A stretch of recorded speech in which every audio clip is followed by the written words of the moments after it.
My name is Jenny Nargis and I'm a convert and I'm from Denmark. I grew up in a small village, not that many people, small community, mainly Danish, not really any kind of foreigners. My mom was one of two foreigners, you can say, in my village. She's from the Philippines, and there was another man as well. So they were the only two kind of adding any ethnicity to the community.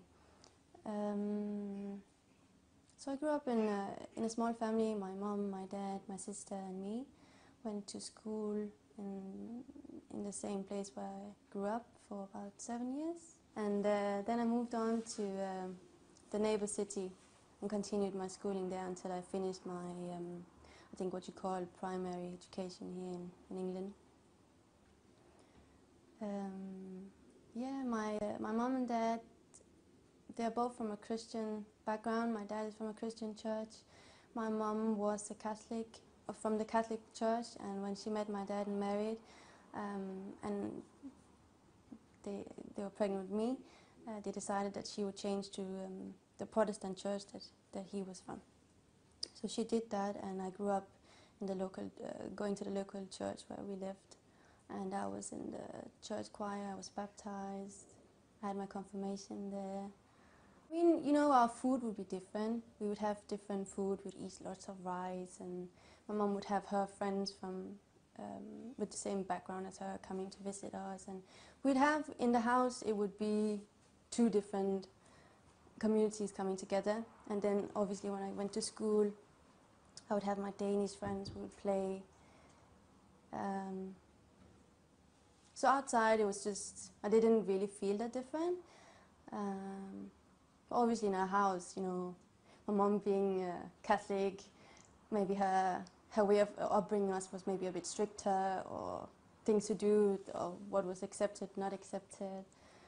That might have been a bit different, but otherwise. I was part of the church choir when I was about maybe from 12 years old.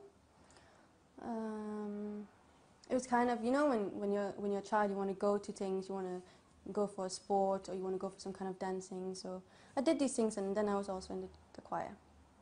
And I don't think my parents were specifically religious. We had Christmas and these kinds of events where we knew what it was for, like Easter, what happened on Easter, what Christmas was about for Jesus Christ's birthday. But it's not like we had a prayer, or they weren't orthodox in any way. I'd say my mom, she had that Catholic culture behind her that's quite strong, you know. Oh, you should get married, you should have education, these things that are quite strong with them, she would have, but I wouldn't say in a religious way, no. I would say when I was younger, from my mother's side, there would definitely be a bit more of these words coming up, especially with Easter, with my mom's dad when he passed away.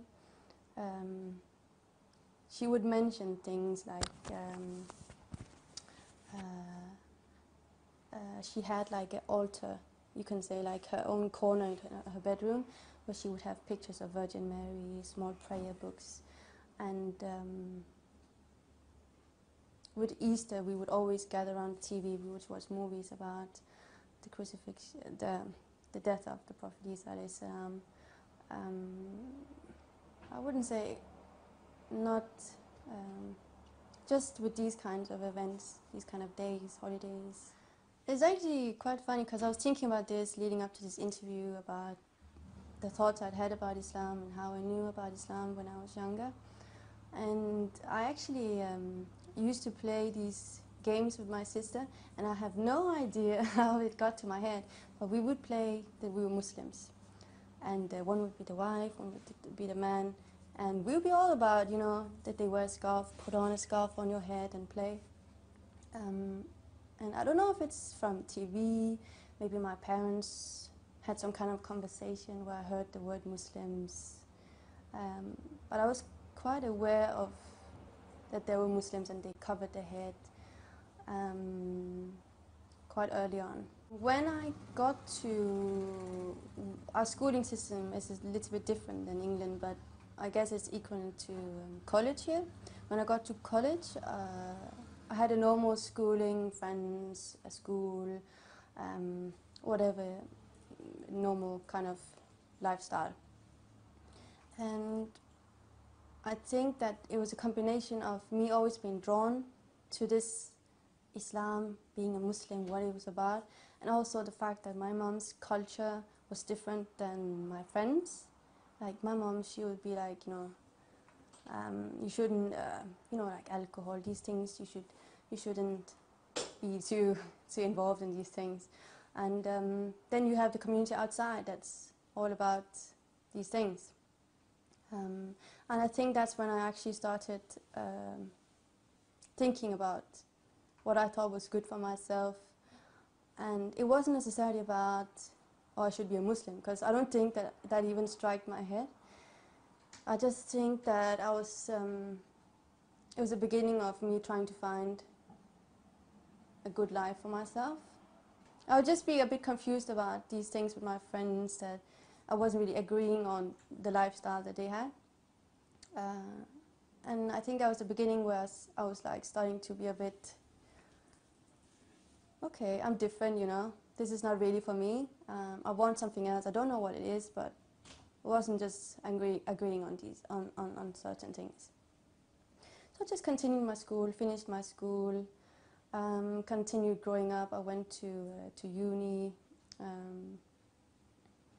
And I think actually in uni, that's when I actually first had my encounter with Muslims. There were some girls in my class. So when we had our lunch break, they had the whole halal thing going on with the food. And when they discussed if they're going to go eat somewhere or it had to be halal. And I was like, what is this about halal? When they had Ramadan, they weren't eating. And I was like, that must be so difficult. Why? Why are they not eating? What's this whole thing about? And at the same time, they were extremely educated, well-spoken, really, promising young women. So it was quite interesting, to see as well when I went home to their houses, to see how everything functions. And that's some of the few friends that I actually made that were Muslims. But it wasn't like I wasn't talking to them about Islam, about being a Muslim or anything. It wasn't really in my mind. When it started to come into my mind, I mostly did research, like online, on books. I would ask people questions, but I've never been, friends with Muslims before, and these kind of school people were not really close friends. So I'd ask them things and stuff, but it was mostly inside me that things were going on, that I was wondering, I was thinking, and somehow it just started growing on me a bit, because I've always been drawn to it.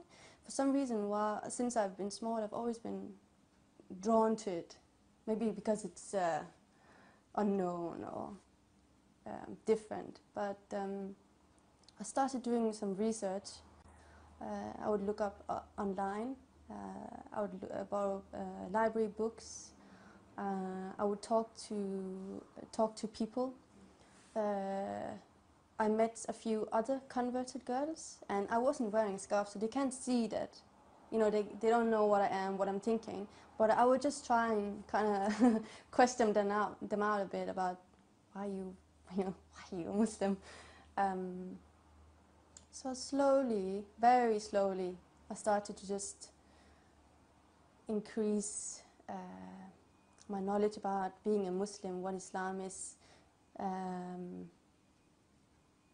what it means, what the religion means, everything about being a Muslim. I was just really taken by it, and I just started taking everything in. I would just go to a website and I would just copy everything in my head, and it just seemed so logical to me.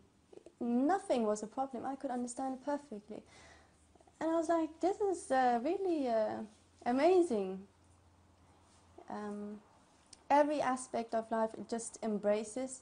And I think that coming from a Christian background, you have very similar points to Islam with the 10 commandments that you shouldn't kill, you shouldn't drink, you shouldn't lie. It's just as if Islam took over, and it just embraced it and took it to the next level of, like, to make it complete. Everything about your life was taken care of. So it just seemed a bit too good. And once, I think when I was at this stage, I was really getting nervous, because I was like, oh, what are you getting yourself into?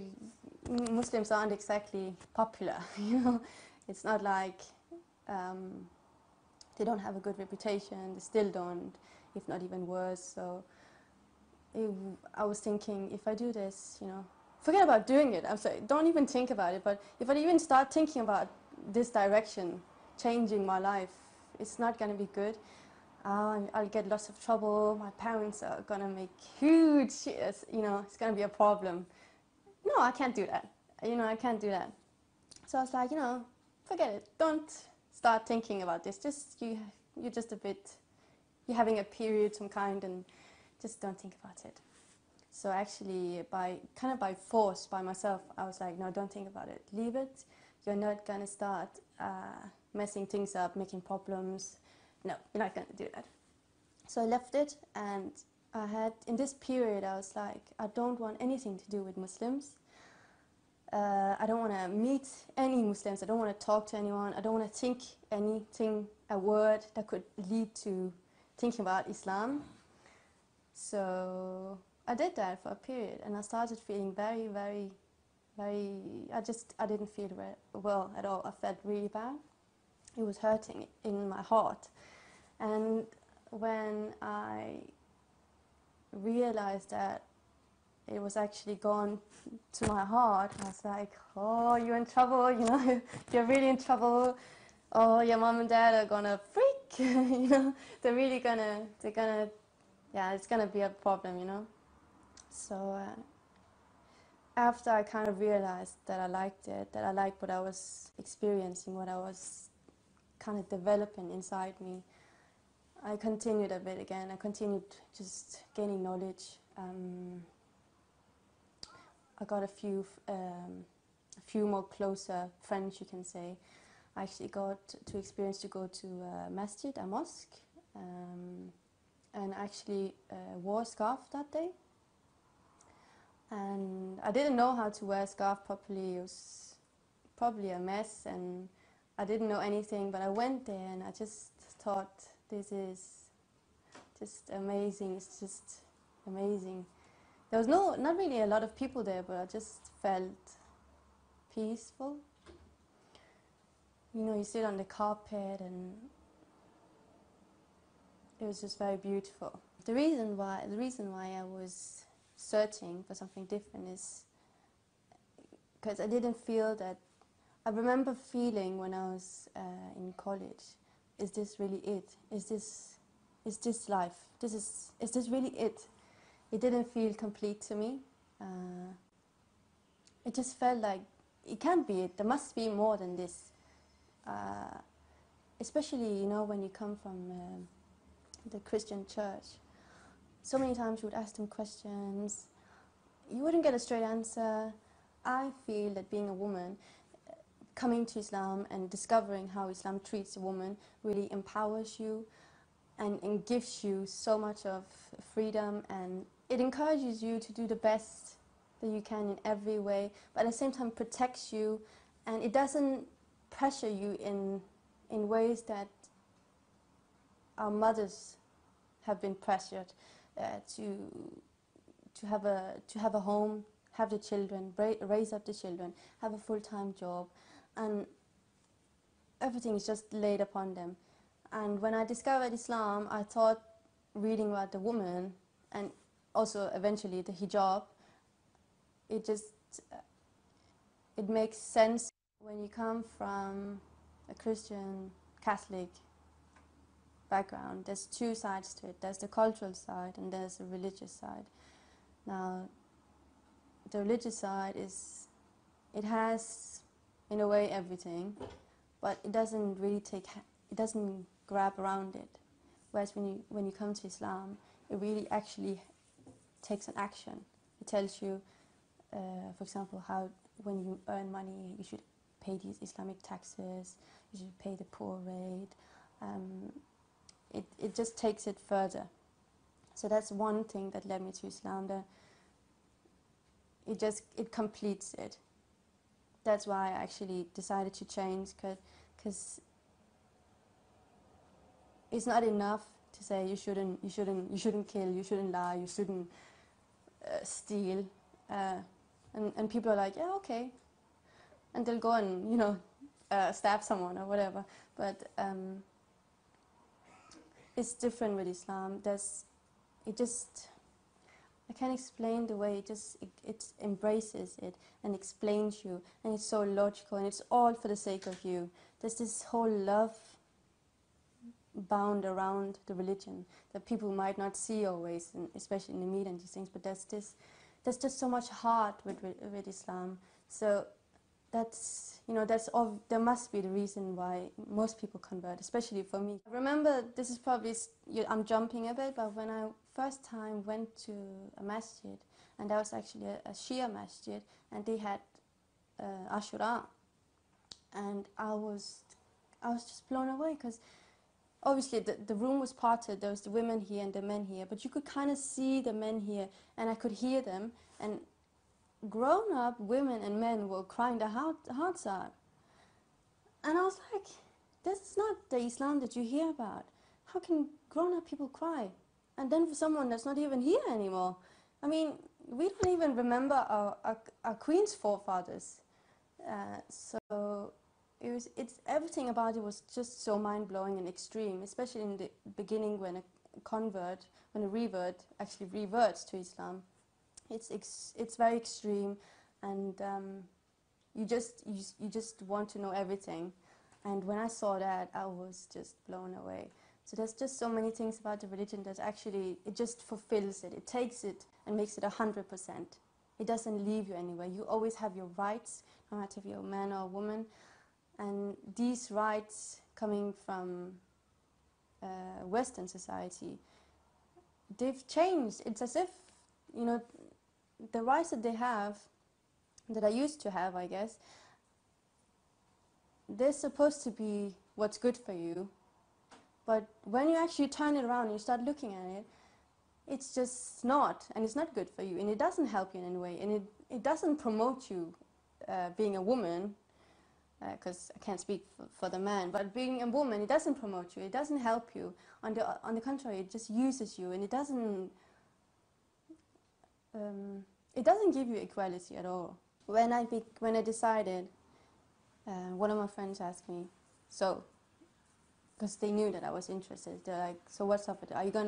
What do you want? Are you gonna do it? Or you don't say anything? And I'm like, okay, let's do it. So I said my shahada, and after that I was, it's a constant development, but at that time I was like, if I'm gonna be a Muslim, I still want to be accepted in society. I don't want to create any problems for myself just because I'm a Muslim, so I wanted to dress a certain way still. But as you grow and you read and you develop your Islam, I decided, especially because Islam is all about modesty, I quickly changed my views. When I became a Muslim, you always develop yourself, and I'm still developing myself. But at that time, it was an early stage, so I didn't want to change my way of my outside appearance, especially in front of friends and family and these things. But slowly, as you read about what actually Islam says about hijab and the concept of hijab, not just the scarf, but the hijab for man and woman, and what it does to a society, that's when I started to develop my own hijab as well, and understand the meaning of modesty and what it carries with it. So when I started wearing a hijab, I actually went on like a small shopping trip myself, and I bought things that I thought, or this is going to make me still accepted in society, and yeah, this looks really nice. But then after a time I was like, it's actually really hard to dress yourself inside what you believe in and still be fitted in society. So I just interpret it the way I do. I wear what I feel is I can accept.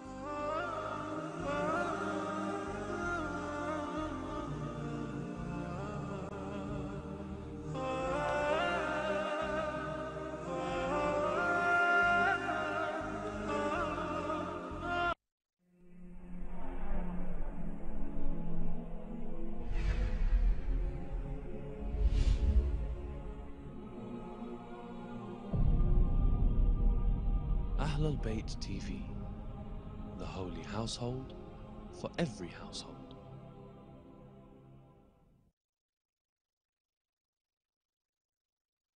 ثم قالت أيها الناس اعلموا أني فاطمة وأبي محمد، أقول عودا وبدءا ولا أقول ما أقول غلطا ولا أفعل ما أفعل شططا.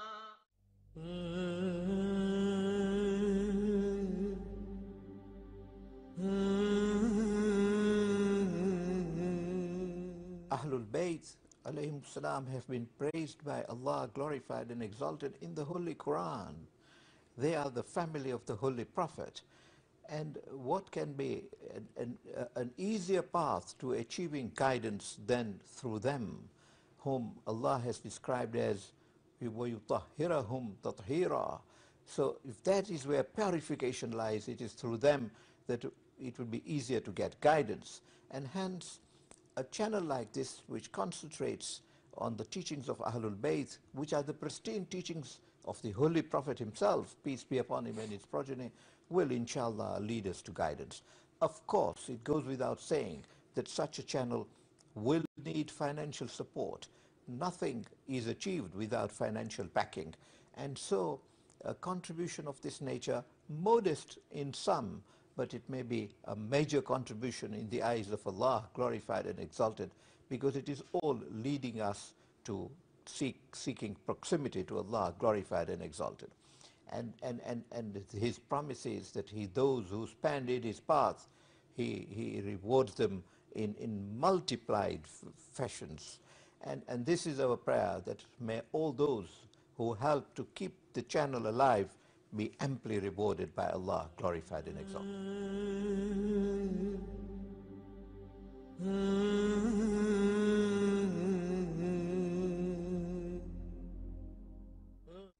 Allahumma salli ala Muhammad wa ali Muhammad.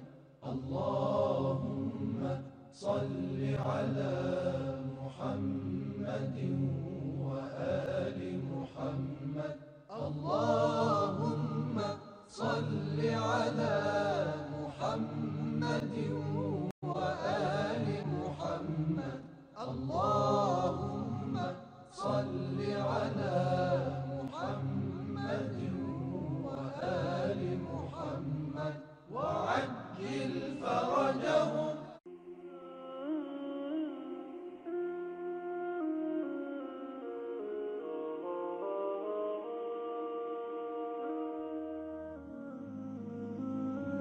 كل ما شفت باب الدار تذكر الباب، تذرف عليها الأنظار دمعة بثر دمعة. ما أنسى يوم أحزاني يتجارى دمعة جفاني. ما أنسى يوم أحزاني يتجارى دمعة جفاني. أنا عنواني الشجاعة، سيدي الميدان حدر، والحروب الجف تشهد، خلى مني السيف من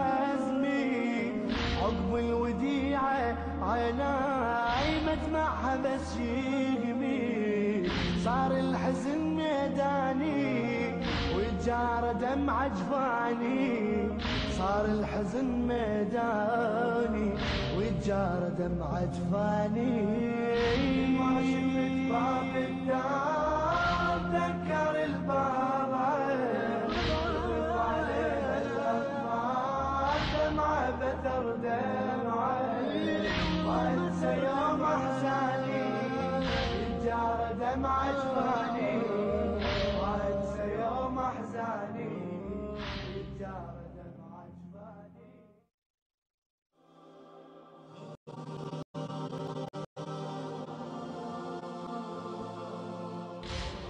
The Prophet of Islam sallallahu alayhi wa alihi wasallam said, "A caller will call out on the day of judgment and say, O people, lower your gaze until Fatima passes by."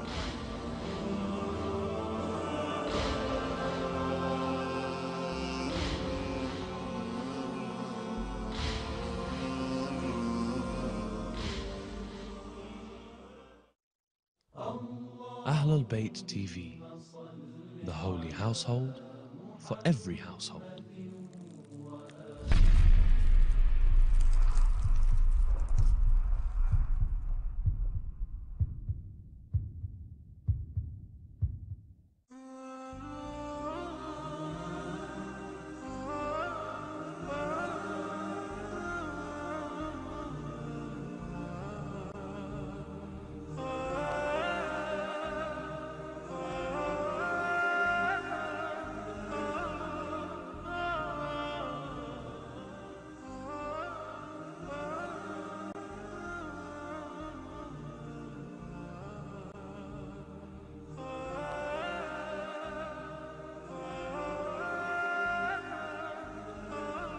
Actually, I'm very bad. Yeah, I actually told my mom and dad that I was going to be a Muslim on Christmas Day. Yeah, it just bursted out of me, and my mom was actually cutting up the turkey, and she just was extremely shocked. She thought she had lost her daughter, and oh no, she's gonna be like, you know, what we hear in TV, and no, that can't be true, that can't be true. She kept saying to me, you don't have Muslim blood in you, why would you want to be a Muslim? You know it's gonna be difficult for you in your life. And she said, well, let's talk to your father. And my dad came and she told him what I've said. And he actually just left the house without saying anything, and he went for a walk, and he never takes a walk, so I understood what I mean, that I was really not that great. But I think because it was the day of Christmas, they wanted me to have a nice evening, like always. So they came to me and they said, if that's what you want, we accept it, we care for you, we love you, and as long as you're all right, we're fine with it. So that's actually how that ended when I actually broke the news to them. I think wearing a scarf, being a female, was more difficult because obviously it's going to be much more visible what I actually am. But alhamdulillah, I don't think I think I've had a very good approach to it. When I told my mom that I was going to wear a scarf, besides being a Muslim, she thought that this was just, you know, is quite heavy on top of me being a Muslim, that, oh, I'm also going to wear a scarf. So she said to me in the beginning, if you're going to wear a scarf, you can't come home. I won't be your mother. I can't be your mother if you're wearing a scarf. You have to take it off. If you don't take it off, don't show your face. Don't come home. I was on the phone, and I said to her, it's okay. I understand why you're saying it, and I have chosen, but it's okay. I understand you. It's okay if you don't want to talk to me. And she hung up. And 3 days passed, and then she actually called me again, and that kind of, it was kind of a conversation saying that, okay, wear your scarf. They don't really understand or like it, but they accept it. Alhamdulillah. When I was reading about Islam, I knew there was two main different directions, and my idea of the two directions, and also what I kind of was told by people, was that there was the Sunni and there was the Shia, and the Shia were not that good. Yeah. So I didn't know much about it. So for me, when I became a Muslim, I didn't really choose. At that time, I had actually friends from both sides, and both trying to give me books and these things. So I was just confused. I wanted to read myself. When I started praying, I prayed as a Shia. I downloaded a manual of how to pray, and I just kept that beside me, and until I kind of could pray. So I actually prayed as a Shia first. I didn't consider myself a Shia, I would say, for a long time. And I think that you can't always say things with words that, oh, I'm going to be a Muslim, because I think that I was a Muslim before I even knew it. Oh, I'm going to be a Shia, because it's something that develops in you. It's something that you, as you gain knowledge, as you learn, all these things develop in you.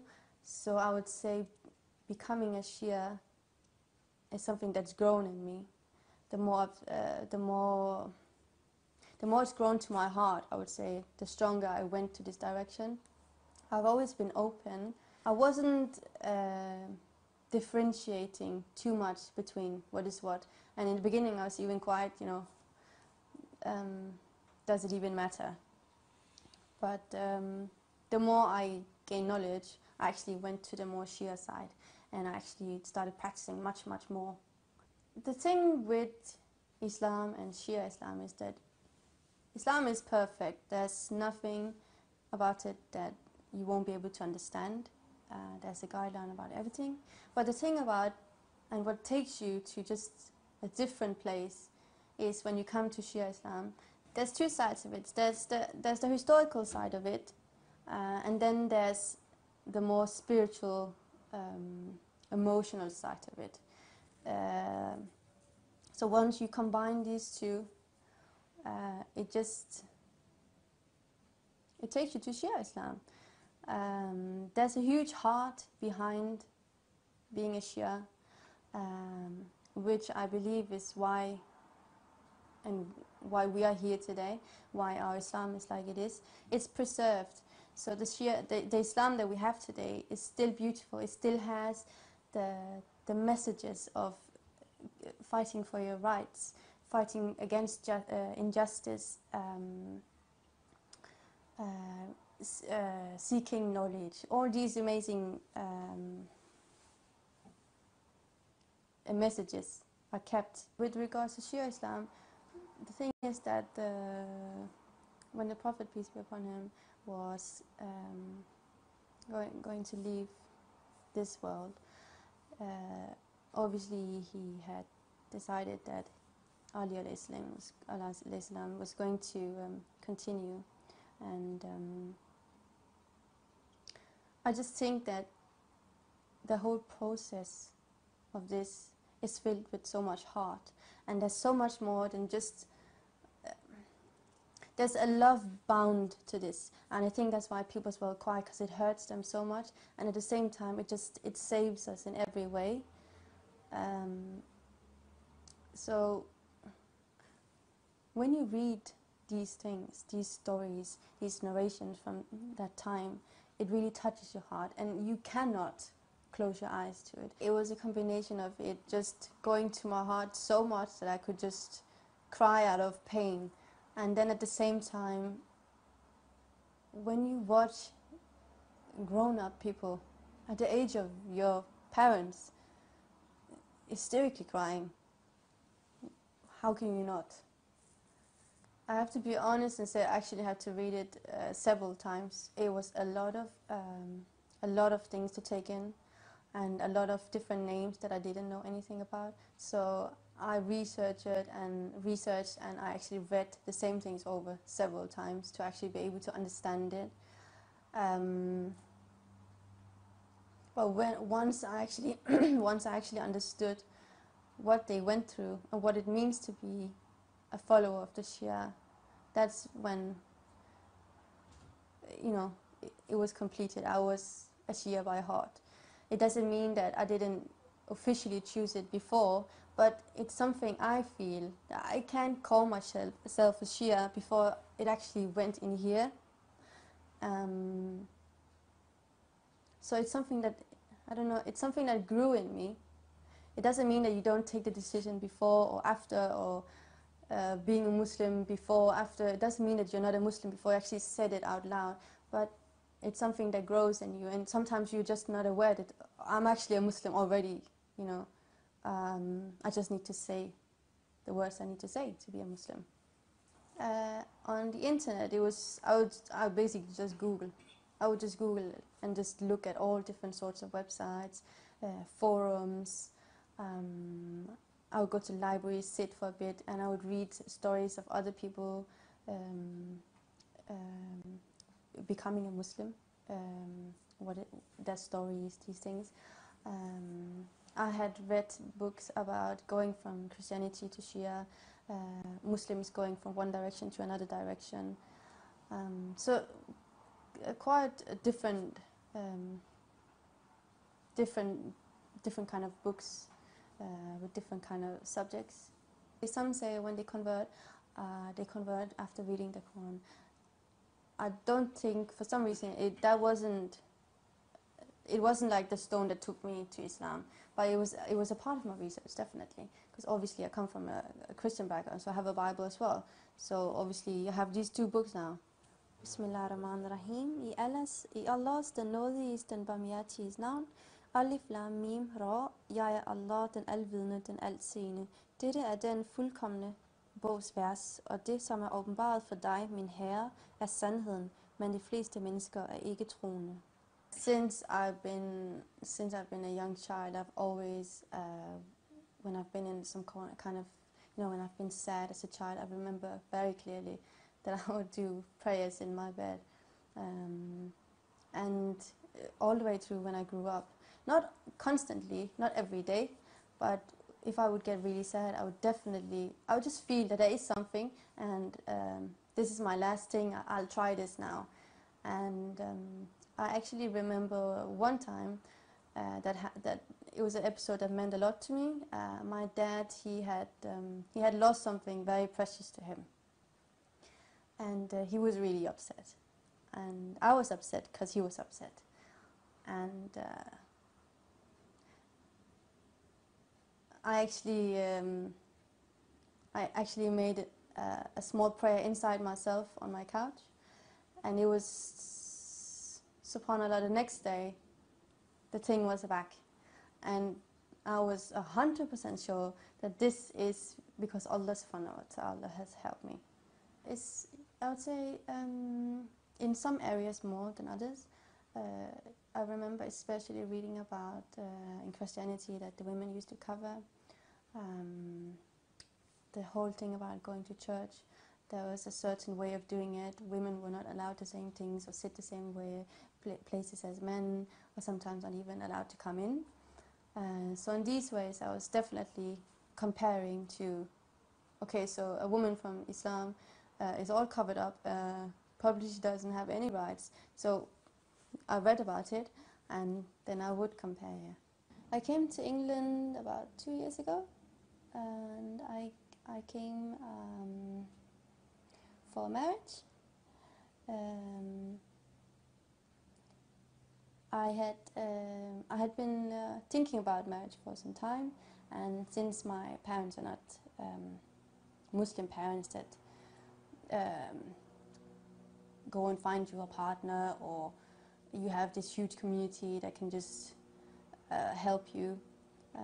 I actually started writing with my husband on a marital site, Muslim marital website, and I came here to meet him and to get to know him better than what we've already got to know each other over mail. And I came here to meet him, and after being in England for 2 days, we actually did the nikah, the aqid, and my future became England. So after about a month I moved here, and I've been here ever since. First of all, the marriage completes the half of your deen, so I wanted to gain that as well. And then second of all, as any other human being, you'd like to have a life partner.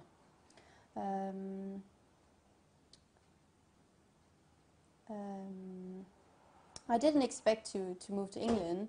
I didn't expect to move anywhere actually, but I think, as I said, Allah subhanahu wa ta'ala, He chooses your partner, and He chose my husband and England to be the place to reside. His family was extremely welcoming, especially being a convert. You don't know, like, he comes from a different country, a different culture, and you're moving to a complete different country. So I didn't really know what to expect. I just really tried to take a good grab around what we had gotten to know about each other, and I think the fact that his family was so open to me and proud of me in a way, obviously was just a huge plus. Made me feel more welcome, made everything a bit more easy. The society we live in today, and so much going on in so many different countries in the world, the message that you get from Imam Hussein alayhi salam and his Ahlul Bayt alayhi salam is so usable today. You can use it even today. You can actually use his message about fighting against oppression, fighting against injustice, no matter how many people you are, how many people you are against. These legacies are universal and eternal, you can say. So when you actually discover the whole story of the Ahlul Bayt alayhi salam, Imam Hussein alayhi salam, what they went through, what the women went through, how big a role model they actually can be, even though it's been so many years since this has gone on, you can completely relate to it. You can take it in your everyday life. You can take it in your life and actually remember it and act upon the message that they left for the people. Is something that you will always be able to have in your heart, that you are able to fight against oppression. You can always stand against injustice, no matter how many people you are, where you are, and who you are against. The fact that he actually left a complete ummah, a complete people still commemorating on him, remembering what he went through, living after his message is amazing. It's maybe a little bit before the whole happening of Karbala, but the episode where the Prophet called over Hussein alayhi salam when he was just a small boy, and he calls him over and he sits him on his lap and he starts weeping, and then he calls over Hassan alayhi salam to his other lap and he weeps, and then the whole thing about that he actually knows what's going to happen to them, even though it's so many years ahead. He knows, and it hurts him. That's something that definitely stays with me. 2 innocent children that's done nothing wrong, and then they come from the Prophet, peace be upon him, from his family. That can happen to them, and that he knows it must be extremely painful. I'm not a mother yet, so I don't have that motherly love in me yet, but it's like a heart that's getting crushed. That's how it is. The thing with the women of Kabbalah is that they were so brave.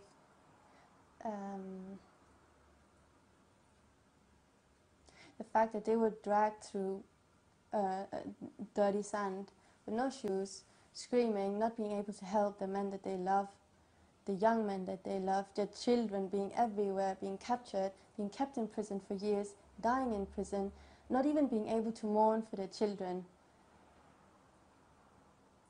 It must be like a rock that's on your heart that you're not allowed to lift it, you're not allowed to do anything until the day when you're actually released. But you haven't even cried for the people that you want to cry for, and when you're released you can finally do it. And the fact that a whole people were left because they who is going to cry for Imam Hussein alayhi salam and his whole Ahlul Bayt alayhi salam, and that they left a whole people that today still mourns about them. This is something about Islam you don't see in TV. You don't get this beauty. It's like an inside thing. Once you get to it, you are amazed. Because this is not what you think about Muslims. When you hear about Muslims, this is not the image that we get. So it's a beautiful thing that's just hidden away a bit.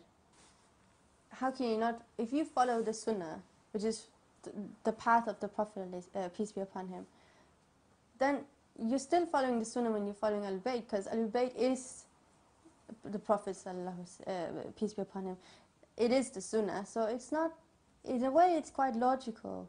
The thing is that, especially when you're on a researching level, not just me but other people I know as well, you can sometimes ask a question to a group of Muslims and they don't want to reply it. They don't want to explain it, and they don't really have any proof for it either.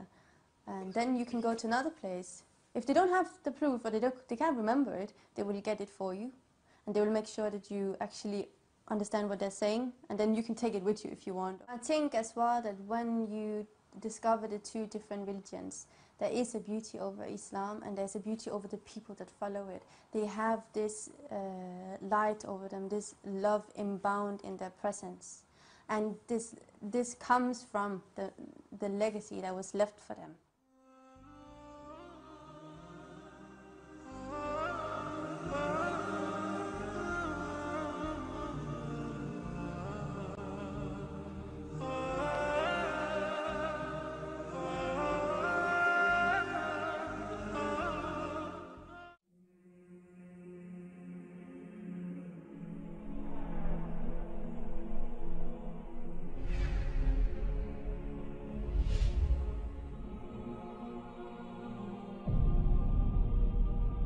Ahlul Bayt TV, the holy household for every household. لبيك اللهم لبيك لبيك اللهم لبيك لبيك لا شريك لك لبيك لا شريك لك لبيك إن الحمد إن الحمد والنعمة والنعمة لك والملك